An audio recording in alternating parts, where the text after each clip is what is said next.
Bulletin के आगाज में बताएं कि दरिया रावी में पानी की आमद में इजाफा होने लगा। शाहदरा के मकाम से 20,600 क्यूसेक पानी गुजर रहा है, जबकि जस्टर के मकाम पर 48,000 क्यूसेक करेला गुजर रहा है। शाहदरा में पानी की सतह मजीद बुलंद होने का इम्कान है। रावी की क्या सूरत हाल है, जाने के अपने नुमाइंदे जाहिद आबिद से। जाहिद, आगाह कीजिएगा।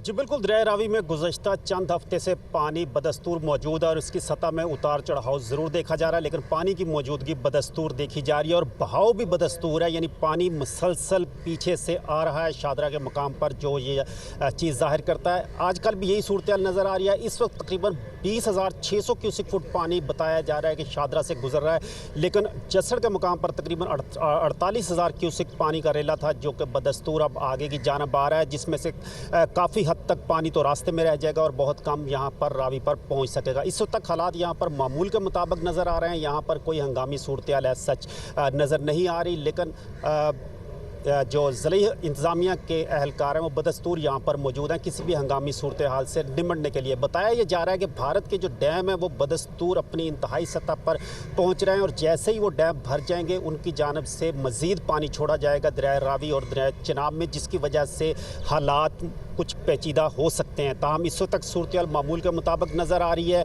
और आने वाले दिनों में चूँकि बारिशों का भी बताया जा रहा है कि तूफ़ानी बारिशें होने का इम्कान ज़ाहिर किया जा रहा है और ये दरिया रावी के कैचमेंट एरिया में भी बारिश होने का कहा जा रहा है, जिसकी वजह से दरिया रावी की पानी की सतह बुलंद हो सकती है, जिसके लिए यहाँ पर इंतज़ामिया की जानब से दावा किया जा रहा है कि मुकम्मल किए गए हैं। शाहदरा सबसे करीबी आबादी है यहाँ पर, जो कि साल 1988 में एक सैलाब आया था, उससे काफ़ी हद तक मुतासर हुई थी और उसके बाद कोई ऐसे हालात नहीं हुए। लेकिन इस वक्त जो सूरत हाल है उसमें यहाँ पर जो देखा जा रहा है कि दरिया के अंदर जो फसलें और कुछ झुग्गियाँ बनी हुई थी वो मुतासर होती हुई नज़र आ रही हैं। इस वक्त भी शाहदरा के इलाके में जो झुग्गियाँ थी वो लोग वहाँ से जा चुके हैं, लेकिन लोग वहाँ से जा चुके हैं। बहुत शुक्रिया जाहिद आबिद हमारे साथ मौजूद थे। पंजाब में मानसून बारिशों का सिलसिला 30 जुलाई तक जारी रहने का इम्कान है। पंजाब में 27 जुलाई से मानसून बारिशों का नया सिलसिला शुरू होगा। तर्जुमान पीडीएमए की जानिब से कहना है दरिया सतलुज, रावी, चनाब और दरिया जहलुम के बलाई इलाकों में बारिशें होंगी। मज़ीद सूरत हाल क्या है, जानेंगे अपने नुमाइंदे सुहेल कैसर से। सुहेल, 30 जुलाई तक बारिशें रहेंगी, क्या हिफाजती इकदाम किए गए हैं? देखिए, बारिशों के हवाले से जो हिफाजती इकदाम की आपने बात की है, तो दावे तो हमेशा यही होते हैं जी कि हिफाजती इकदाम मुकम्मल है। इस मरतबा मानसून में कम से कम नुकसान होगा, लेकिन ऑब्वियसली जब ज़्यादा मिकदार में बारिशें होती हैं तो बाज़ औक़ात इंतजाम का सिलसिला दरम बरम भी होकर रह जाता है। और इस मरतबा भी काफ़ी तसलसल के साथ बारिशें हो रही हैं। अभी जो हालिया स्पेल बारिशों का जारी है, इसने लाहौर में एक मरतबा फिर अर्बन फ्लडिंग की सूरत हाल पैदा कर दी और अभी तक ये सिलसिला जारी, जिसके बाद एक मानसून का नया सिलसिला आएगा। हालांकि इस मरतबा महकमा मौसमियात की तरफ से ये पेशगोई की गई थी कि इस मरतबा जो मानसून की बारिशें हैं या तो वो मामूल के मुताबिक रहेंगी या फिर मामूल से कदरे कम रहेंगी, लेकिन बज़ाहिर इस वक्त यही महसूस हो रहा है कि शायद ये मामूल से ज़्यादा बरस जाएंगी और इसी तनाजुर में सरहद पार भी यही सूरत हाल देखने में आ रही है। और जो हमारे दरियाओं के कैचमेंट एरियाज हैं वहाँ पर बारिशें काफ़ी तसलसल के साथ जारी हैं और इसी तनाजुर में इस खदशे का भरपूर इम्कान मौजूद है, क्योंकि दरिया सतलुज पर भाखड़ा डैम और दरिया रावी पर जो थेन डैम है भारत की साइड पर, वो तकरीबन अपनी इंतहाई गुंजाइश तक भर चुके हैं जो और बारिशों का कैचमेंट दरिया के कैचमेंट एरिया में बारिशों का सिलसिला बदस्तूर जारी है। और अगर बारिशों का ये सिलसिला नहीं रुकता तो फिर इन दोनों दरियाओं में पानी छोड़ना पड़ेगा पानी छोड़ना पड़ेगा। बहुत शुक्रिया सुहेल कैसर हमारे साथ मौजूद थे। बलोचिस्तान में बारिशों और सैलाब ने तबाही मचा दी। लोरालाई, शेरानी, जोब, हरनाई, दुक्की, कोहलू, बारखान में बारिशें। सिबी, नसीराबाद, खुजदार, वाशुक, मस्तूंग, कला अब्दुल्ला, मुस्लिम बाग में भी बारिशें। बारिशों और सैलाब के बायस कौमी शाहराहें और राबिता सड़कें शदीद मुतासर हो गई हैं। इस बारे में मजीद तफसील देंगी हमारी नुमाइंदा सादिया जहांगीर। सादिया, अपडेट कीजिए इस बारे। जी बिल्कुल, सुबह के मुख्तलिफ अजला में जो है वो बारिशों का सिलसिला जो है गुज़श्ता रोज से शुरू हुआ था, जो अब तक वक्त जारी है।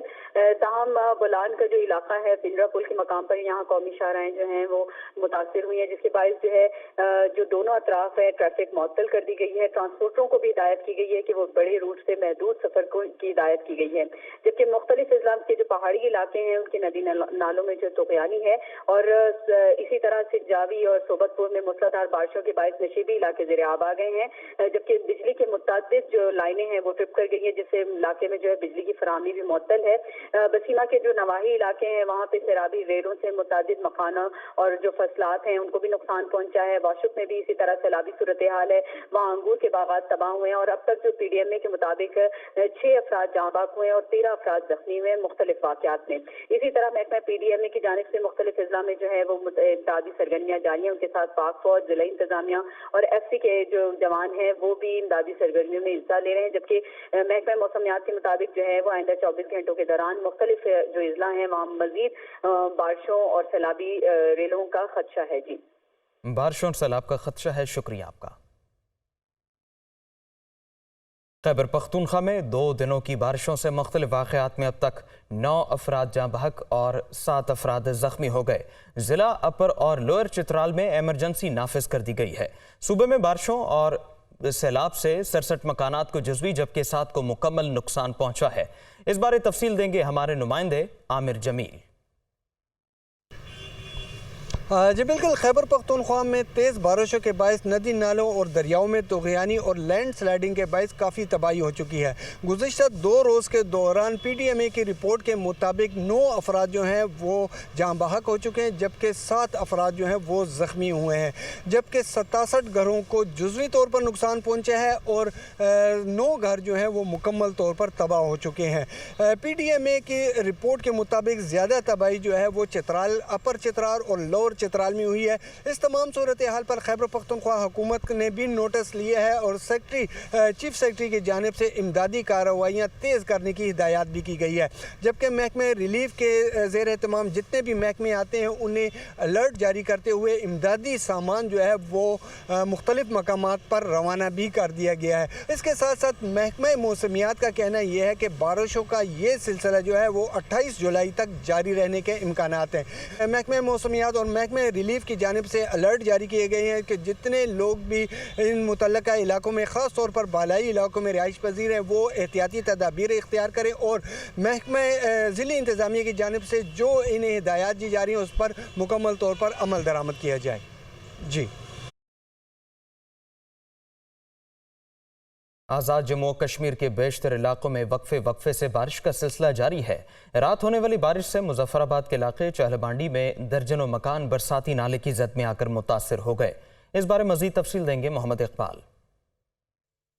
आज़ाद जम्मू कश्मीर में मानसून बारिशों का जो सिलसिला है ये वक्फे से जारी है। गुज़िश्ता रात आज़ाद कश्मीर के बेशतर इलाकों के अंदर जो बारिश हुई उसकी वजह से नदी नालों में जो है तोग़यानी आई। इसके अलावा बरसाती नालों की वजह से लोगों के घरों में पानी दाखिल हो चुका है। आप मेरे अक्क में भी देख सकते हैं कि एक बरसाती नाला यहाँ पर आया है। चेहरा बांडी का ये मंजर है और इस जगह पर आप देख सकते हैं कि किस तरह से दरख्त भी यहाँ पर जो है उखड़ चुके हैं। इसके अलावा यहाँ पर तारें जो है टूट फूट का शिकार हैं, जबकि चेहरा बांडी के अंदर 50 से ज़्यादा जो मकानात हैं वो मुतासर हुए हैं और लोगों के घरों में पानी दाखिल हो चुका है। यहाँ के जो मकीन हैं उनका ये कहना है कि जो मरकजी शाहराह है उसके इर्द गिर्द जो नाली बनाई गई है इसकी सफाई का एहतमाम नहीं किया गया, जिसकी वजह से मानसून की जो बारिशें हैं इसकी वजह से हमारे घर जो है वो मुतासर हुए हैं। इसके अलावा हमारी फसलें जो है वो तबाह हो चुकी हैं। दरख्त जो कीमती दरख्त हैं वो जो है जड़ों से उखड़ चुके हैं और इनका ये कहना है कि जो मुतल्लिका इदारे हैं उन्हें चाहिए कि फौरी तौर पर नालियों की सफाई करवाएं ताकि मानसून बारिशों की वजह से मज़ीद नुकसान से जो है वो बचा जा सके। Welcome back. अपडेट करें कि army chief general Syed Asim Munir से अमरीकी सेंटकॉम के कमांडर की मुलाकात। ISPR के मुताबिक army chief general Syed Asim Munir से अमरीकी सेंटकॉम के कमांडर की मुलाकात है। मजीद जानेंगे इस हवाले से deputy bureau chief Islamabad Mohammad Imran से। इमरान बताइएगा। जी बिल्कुल, जनरल माइकल एरिक की जो कमांडर हैं सेंटकॉम के US के, उनकी मुलाकात हुई है chief of army staff general Syed Asim Munir के साथ। मुलाकात में बाहमी दिलचस्पी के अमूर और खिते की सिक्योरिटी की सूरत हाल पर बातचीत की गई। इसके अलावा दोनों ममालिक के दरमियान दिफाई तामुन के हवाले से भी तबादला ख्याल किया गया। दोनों साइड से इस अज़म का इजहार किया गया कि दोनों ममालिक के दरमियान जो है तमाम फील्ड्स के अंदर तो कोऑपरेशन जो है वो मजीद बढ़ाया जाएगा। जनरल माइकल एरिक ने पाकिस्तान आर्मी की जो दहशतगर्दी के खिलाफ कामयाबियाँ हैं उनको सराहा और उन्होंने कहा कि जो पाकिस्तान की जो खित्ते में अमन और इस्तेहकाम के लिए कोशिशें हैं इनकी जो है वो हमायत जारी रखी जाएगी। बहुत शुक्रिया मोहम्मद इमरान हमारे साथ मौजूद थे। वज़ीर ख़ज़ाना इसहाक़ डार को वज़ारत ख़ज़ाना उमूर की निगरानी भी सौंपने का इम्कान है। वज़ीर ख़ज़ाना इसहाक़ डार ने निगरान सेटअप में वज़ारत ख़ज़ाना उमूर की निगरानी के लिए प्लान बना लिया। चीन, सऊदी अरब, UAE, IMF से इसहाक़ डार मुसलसल राबिते में रहेंगे। इन उमूर की अंजामदही कैसे होगी, इस्लामाबाद से हमारे नुमाइंदे मुदस्सिर अली राना बताएंगे। जी मुदस्सिर। जी, निगरान सेटअप के दौरान वज़ीर ख़ज़ाना इसहाक डार वज़ारत ख़ज़ाना अमूर की निगरानी करेंगे और ज़राए वज़ारत ख़ज़ाना की जानिब से ये बताया जा रहा है कि निगरान सेटअप के दौरान वज़ीर ख़ज़ाना इसहाक डार को अहम जिम्मेदारियां वज़ारत ख़ज़ाना के हवाले से भी सौंपे जाने का इम्कान है। इसके लिए बाकायदा तौर पर प्लान भी मुरतब किया जा रहा है और वज़ारत ख़ज़ाना के अमूर का जो प्लान मुरतब किया गया है उसमें जो ज़राए वज़ारत ख़ज़ाना की जानिब से बताया गया है कि चीन, UAE, सऊदी अरब और IMF के साथ जितने भी बातचीत होगी, नेगोशिएशंस होंगी, वज़ीर ख़ज़ाना इसहाक डार उनको डायरेक्टली इन तमाम दोस्त ममालिक और जो मालियाती अदारे हैं इनसे बातचीत करेंगे, क्योंकि इस वक्त UAE के साथ एयरपोर्ट आउटसोर्सिंग की बातचीत चल रही है और वज़ीर ख़ज़ाना इसहाक डार आए रोज़ इस पर मीटिंग भी कर रहे हैं। तो जब निगरान सेटअप आएगा और अगर ये आउटसोर्सिंग तब तक ना हो सकी तो वज़ीर ख़ज़ाना इसहाक डार ही निगरान सेटअप के दौरान इस एयरपोर्ट की आउटसोर्सिंग को लेकर आगे बढ़ेंगे। साथ साथ ये भी बताया जा रहा है कि IMF की जानिब से भी इस बात को एतमाद में लिया गया है कि वज़ीर ख़ज़ाना इसहाक डार निगरान सेटअप के दौरान राब्ते में रहेंगे और जितने भी IMF की शराइत हैं उस पर अमल दरामद करने के लिए इसहाक डार अपना किरदार अदा करेंगे।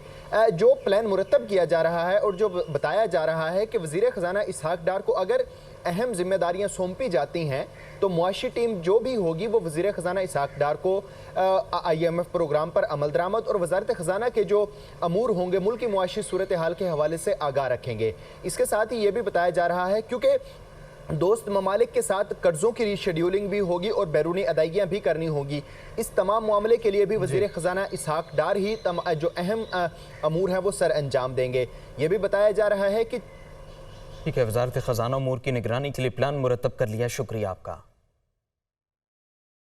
कोयटा वकील कत्ल के सुप्रीम कोर्ट ने चेयरमैन PTI को गिरफ्तार करने से रोक दिया है। आपको बताएं कि सुप्रीम कोर्ट ने चेयरमैन PTI को 9 अगस्त तक रिलीफ दे दिया है। मज़ीद तफसीलात आमिर सईद अब्बासी से जानेंगे। आमिर बताइएगा। देखिए, सुप्रीम कोर्ट ऑफ पाकिस्तान में आज समाअत हुई। चेयरमैन PTI की कोयटा में वकील कत्ल केस में FIR खारिज करने की दरख्वास्त थी और इस मौके पर जस्टिस याहिया अफरीदी पर मुश्तमिल 3 रुकनी बेंच ने आज इब्तदाई समाअत के बाद चेयरमैन PTI को रिलीफ दे दिया है और गिरफ्तारी से रोक दिया है। 9 अगस्त तक रिलीफ दिया गया और ये कहा गया है कि 9 अगस्त तक पुलिस उन्हें गिरफ्तार ना करे। साथ में आइंदा समाअत पर चेयरमैन PTI को दोबारा पेश होने की भी हदायत की गई है और साथ में एडवोकेट जनरल की तरफ से ये इस्तदा की गई। बलोचिस्तान की तरफ से पेश हुए एडवोकेट जनरल ने बताया कि चेयरमैन PTI को ये हुक्म दिया जाए कि वो शामिल तफ्तीश हों। ताहम अदालत ने कहा कि बुनियादी सवाल ही इस मतन का है जो FIR का है कि JIT कैसे बनाई गई। और ठीक है, बहुत शुक्रिया आमिर सईद अब्बासी हमारे साथ मौजूद थे। फिर वक्त इतना है।